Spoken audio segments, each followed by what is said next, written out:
Assalamualaikum warahmatullahi wabarakatuh. Kali ini kita akan belajar cara menyambung mim pada semua huruf hijaiyah. Pertama saya siapkan dulu bentuk-bentuk huruf mim ketika sambung. Yang pertama bentuknya seperti ini, yaitu berlaku untuk huruf naik dan datar. Sedangkan yang kedua bentuknya seperti ini, yaitu untuk sambung pada huruf yang turun. Pertama, alif sifatnya naik, maka mimnya menggunakan bentuk yang pertama. Dan teknik sambungnya boleh mojok atau sedikit lentur. Ba sifatnya datar, maka bentuk mimnya juga menggunakan yang pertama. Kemudian teknik sambungnya naik setengah titik, kemudian buat gigi huruf ba dan lanjut seperti biasanya. Selanjutnya adalah jim. Sifatnya kondisional, dalam arti bisa bersifat datar atau bersifat turun. Jika jim disifatkan datar, maka teknik sambungannya menggunakan mim yang pertama dan bentuk sambungannya naik. Kemudian untuk huruf jimnya tinggal disambung di bagian ujungnya. Sedangkan apabila jim ini disifatkan sebagai huruf yang turun, maka mimnya menggunakan bentuk yang kedua. Kemudian untuk tempat sambungannya dari sini sedikit bengkok ke bawah dan ditarik lurus.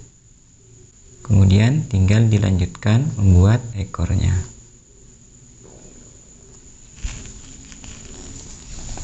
Dal itu sifatnya naik, maka bentuk mimnya menggunakan yang pertama.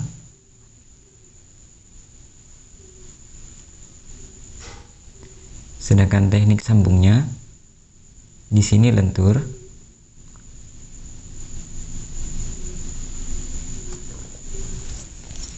Selanjutnya untuk huruf ro.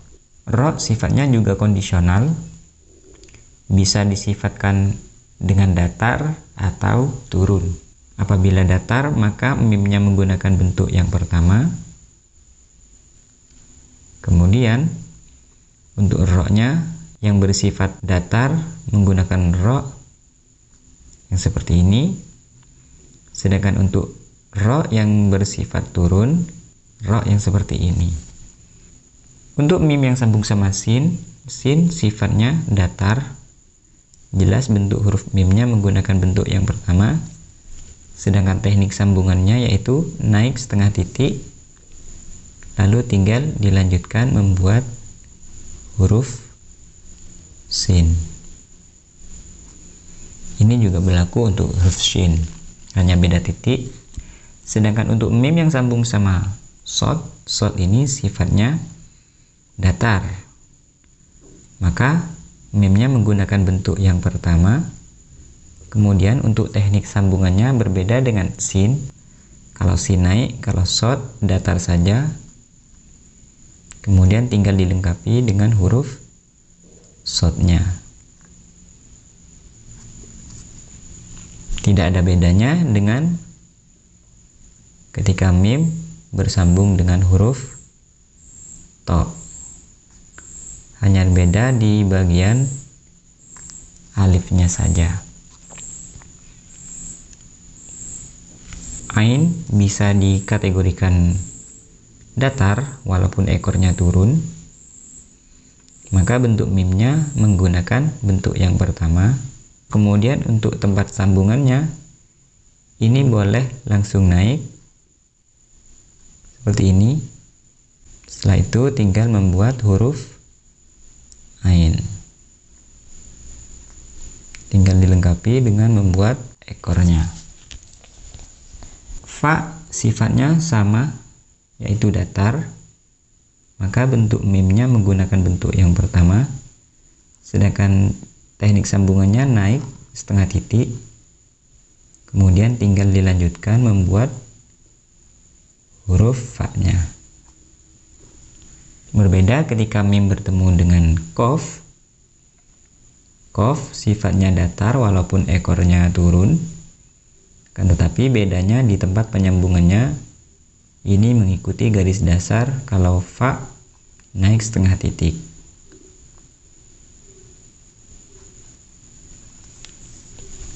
Sedangkan mim yang bertemu dengan kaf, kaf sifatnya naik.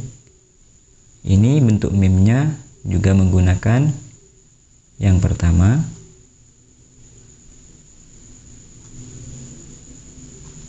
Sama seperti halnya ketika mim bertemu dengan huruf lam. Ini juga sifatnya naik. Untuk mim yang bertemu dengan mim sifatnya turun, maka bentuk mim yang pertama itu menggunakan bentuk yang kedua. Contohnya seperti ini. Ada juga teknik penyambungan mim ke mim dengan menggunakan teknik penyambungan datar, maka mim yang pertama menggunakan bentuk yang pertama, untuk mim yang kedua boleh ekor pendek atau boleh ekor panjang. Nun ini juga sifatnya datar, maka mimnya menggunakan bentuk yang pertama, sedangkan teknik sambungannya mengikuti garis dasar. Begitu juga ketika bertemu dengan waw, sama seperti halnya ketika bertemu dengan huruf nun, yaitu tempat sambungannya mengikuti garis dasar. Untuk mim yang bertemu dengan ha, ha ini juga disifati dengan huruf datar apabila menggunakan bentuk yang seperti ini. Sedangkan apabila ha-nya menggunakan bentuk yang turun, maka mimnya menggunakan bentuk yang kedua. Dan untuk huruf ha yang disifati turun, yaitu seperti ini, bagian bawahnya ini tajam. Nah, ini mimnya harus menggunakan bentuk yang kedua. Selanjutnya untuk mim yang bertemu dengan ya, sifatnya turun, maka bentuk mim itu menggunakan bentuk yang kedua.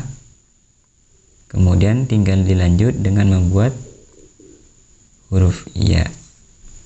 Sedangkan apabila ya-nya ini ada di tengah-tengah alias masih sambung dengan huruf yang lain, maka ya ini sifatnya datar, sehingga bentuk mimnya menggunakan bentuk yang pertama.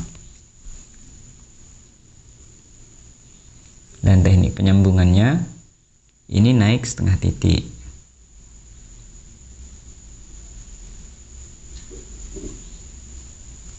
Demikian cara menyambung huruf mim pada semua huruf hijaiyah. Semoga penjelasan video ini dapat mudah difahami dan mudah dipraktekkan. Kurang lebihnya mohon maaf. Wassalamualaikum warahmatullahi wabarakatuh.